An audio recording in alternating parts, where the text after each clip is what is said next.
जो आपको दौड़ाया, जो भाग दौड़ मची, जो गांव से शहरों में दौड़े, अपने बच्चों को पढ़ाई के लिए तैयार किया, पैकेज के लिए तैयार किया, बड़ी कंपनियों में नौकरी के लिए तैयार किया, तो उसके पीछे एक ही चीज थी। क्या था? पैसा, रुपया। क्यों जी? रुपया ही था ना, और तो कोई चीज नहीं थी। और अगर आपको पता चले कि ये रुपया है ही नहीं जो आपको दिया जा रहा है, फिर आपके पैरों के नीचे की जमीन खिसक जाएगी कि इतने साल, इतनी जिंदगी जो खोई, या कागज के टुकड़े इकट्ठे करने में लगाई। और जो चीज कमानी थी, समाज कमाना था, लोग कमाने थे, इज्जत कमानी थी, भाईचारा कमाना था, प्रेम कमाना था, शांति कमानी थी, उसमें उसके पीछे दौड़े नहीं। और जिस चीज के पीछे दौड़े वो है ही नहीं समाज में, वो कहीं नहीं है। अगर यकीन ना हो तो आपको मैं एक बात बताता हूं, उससे अपनी बात को पूरा करता हूं। नोट छपने की एक प्रक्रिया होती है, अगर आपको पता ना हो। नोट छपने की प्रक्रिया में एक चीज होती है कि उस नोट के बराबर का रुपया सरकार अपने पास सुरक्षित रखती है। और रुपये का असली जो मोल है, असली जो नाम है, वो गोल्ड सिक्योरिटी के रूप में रखा जाता है। वही रुपया है। ये जो जेब में आप लेके घूमते हो, ये रुपया नहीं है, ये रुपये का नोट है। जैसे कोई दुकानदार या कोई गाड़ी वाला, कोई एजेंसी वाला आपको पर्ची बना के दे दे कि जाओ उस पेट्रोल पंप पे जाके 5 लीटर डीजल ले ले, तो वो 5 लीटर की पर्ची है, 5 लीटर का नोट है, वो 5 लीटर का नोट प्रोमिसरी नोट बोलते हैं। तो जो आपको दिया जा रहा है ये रुपये का नोट है। अगर उसके ऊपर लिखा हुआ है 10 रुपया, इसका मतलब 10 रुपए सरकार के पास रखे हैं आपके। आप जब चाहो वो नोट देकर और अपने 10 रुपये ले सकते हो। 10 रुपये मतलब 10 रुपये के बराबर का सोना। और आज जो कानून है इस वक्त इस देश के अंदर, उस कानून के मुताबिक अपने 1 रुपये की कीमत है 550 मिलीग्राम सोना। 777 मिलीग्राम सोना है वैसे तो ऑफिशियली, लेकिन वो उन्होंने घपला कर रखा है, तो हम 777 ही बोलेंगे। 1 रुपये का मतलब 777 मिलीग्राम सोना। इस मीटिंग के बाद आप में से जिसको उस चीज के दस्तावेज चाहिए हमसे मांग लेना, हम आपको ऑफिशियल दस्तावेज देंगे। उसके पहले आपको एक किताब देंगे जिस बंदे ने इसके ऊपर रिसर्च करी है 18-20 साल, जो कोर्ट में केसेस चल रहे हैं, जो उसके कानून हैं और कौन से एक्ट हैं, कॉइनेज एक्ट से लेकर के और उस तक, और रुपए का जो इन्होंने मानदेय बढ़ाया, जो मान घटाया है, इन्होंने अवमूल्यन किया है, वो एक्चुअली हमारे कानून में, भारत के कानून के अंदर उसमें नॉन बेलेबल है और आजीवन कारावास की सजा है। तो यदि इस देश के लोगों को जागरूक हो जाए तो आपके 1 रुपये के बराबर 777 मिलीग्राम सोना देना पड़ेगा सरकार को, अगर आप लोग जागरूक हो गए तो। ये आपको मालूम ही नहीं है, लेकिन आपकी इस अनजानेपन का फायदा उन्होंने कैसे उठाया? उन्होंने नोट छापने स्टार्ट कर दिए अपनी मर्जी से। कैसे छापने स्टार्ट कर दिए? इस खेल को समझने के लिए मान लेते हैं कि मैं नोट छापने वाली मशीन हूं, मैं नोट छापने वाली एजेंसी हूं। नोट कौन छापता है? रिजर्व बैंक ऑफ इंडिया को अधिकार है नोट छापने के लिए आदेश देने का कि कितने नोट छपेंगे। तो मान लेता हूं मैं रिजर्व बैंक ऑफ इंडिया हूं और मैंने मार्केट के अंदर 100 करोड़ नोट छाप दिए। 100 करोड़ नोट छाप करके मैं बैंकों को दूंगा, बैंक उसको लोन पर देंगे। क्यों जी? बैंक उस पैसे को लोन दे देंगे ना, किसान को, उद्योगपति को, किसी को। बैंक अपने पास रख के क्या करेगा? अब यहां से आपकी भागीदारी शुरू होती है। मैंने 100 करोड़ रुपए छाप दिए और आपको लोन दे दिया सबको।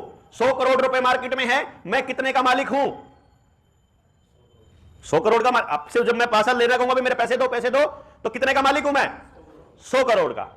आपके पास वो पैसा पड़ा है, मैंने ब्याज लिया 10% का, साल में 10 रुपए 100 रुपए पे, तो 100 करोड़ पे 10 करोड़। तो 1 साल के बाद मैं कितने का मालिक हो गया? 110 करोड़। मार्केट में कितना पैसा पड़ा है? आपके पास 100 ही करोड़ है, क्योंकि आपके पैसे अभी ब्याज नहीं है। मुझे तो है नहीं कि आपके रुपये अंडे दे देंगे और रुपए बन जाएंगे, ऐसा नहीं होगा। आपका पास 100 ही करोड़ है, मेरे पास 110 करोड़ है। लेकिन असल में बैंक को पैसा 1 साल बाद नहीं मिलता है, बैंक को पैसा अगले महीने ही मिलना शुरू हो जाता है किस्त के रूप में।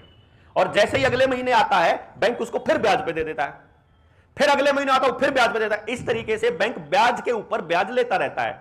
तो जो इफेक्टिव जो ब्याज का रेट पड़ता है, आप अगर अपनी जो गाड़ी की इंस्टॉलमेंट बनाते हो ना और हर महीने जो आप उसको देते हो और उसके ऊपर ब्याज कैलकुलेट करोगे तो आपको दिखता वो 10% है, असल में 48% पे ब्याज दे रहे होते हो आप उसका, आपको पता भी नहीं चलता।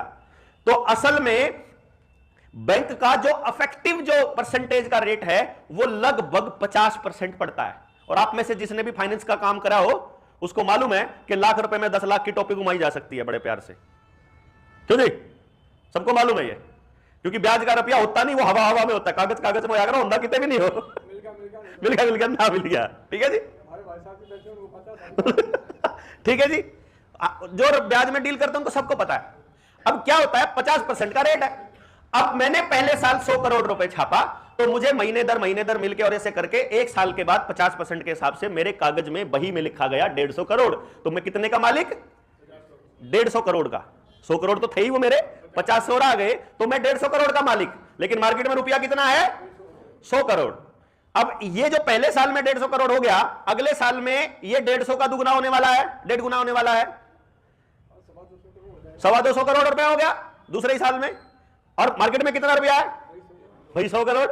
मार्केट में 100 करोड़ और मैं मालिक बन गया 225 करोड़ का। अगली बार में 350, 450 करोड़ का बन गया, अगली बार में मैं 500 करोड़ का बन गया। ऐसे करते करते मैं 5-7 साल के अंदर 10 गुना का मालिक बन जाऊंगा। शेयर बाजार में भी तो यही चल रहा है। शेयर बाजार में भी यही चल रहा है, हवा में पैसा, हवा में सब कुछ। अब आप एक बात सोचिए कि भारत के अंदर इस इकोनॉमी का क्या रेट है, किसी को मालूम है? कि असली रेशो हवा वाला रुपया मालूम है? तो मैं बता देता हूं, 1:9 की रेशो चल रही है। यानी कि भारत में जितना पैसा ब्याज पर दिया, यानी जितने का भारत के बैंकों की लेनदारी है और असल में जो है, यानी 10 रुपये अगर बैंक ने लेने हैं, उसमें से मात्र 1 रुपया असल में है। इसका मतलब 9 आदमियों का पैसा डूबने वाला है। 10 में से दे नहीं सकते भाई। मान लो मैं 5-4 साल के बाद मैं 600 करोड़ का मालिक हूं कागजों में, और सबको बोल दूं पैसे दो वापस, मार्केट में से कितना पैसा इकट्ठा होगा? 100 करोड़ तो इकट्ठा हो सकता है, क्योंकि मार्केट में पैसा है ही नहीं 100 से ऊपर।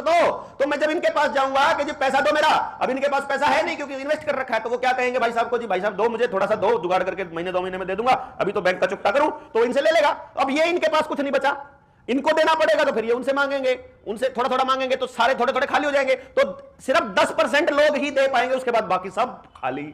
अब उनको अगर हम कहेंगे कि दो इधर, तो कहेंगे पैसे तो नहीं है बाबूजी। नहीं है तो तुमने गिरवी क्या रखा था?